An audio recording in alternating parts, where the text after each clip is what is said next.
Kohta karkaa. Hyvin se menee Osku. Se on vähän päätynyt vähän luonnollisesti. Nyt on aika hyvä. Nyt on hieno. Katsotaan pitää. Noin. Se on ihan jännittää. Nyt selvästi haukka. Se on niin kuin kaivamista, kun ne odotetaan, että mattoa tulee lisää ja lisää sieltä. Yeah. Hyvä.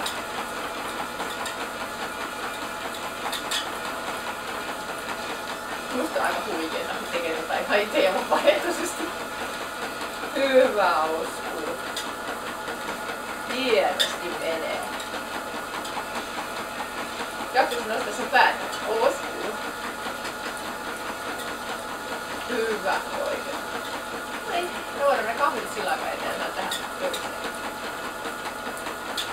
Hyvä Osku. Hienosti menee. Oi. Saako Vilma jo tarpeeksi?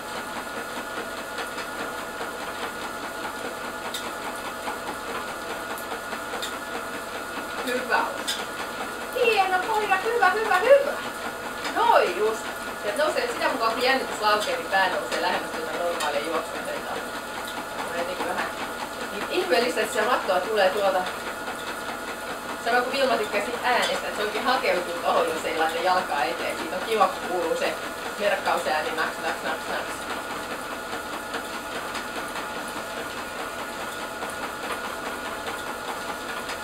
Ihan hieno nyt pystyy pitää tuota koordinaatiota, että ne pysyy tuossa matolla kohtuun keskellä.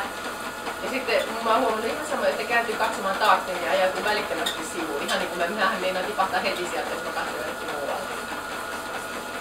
Hyvä Osku.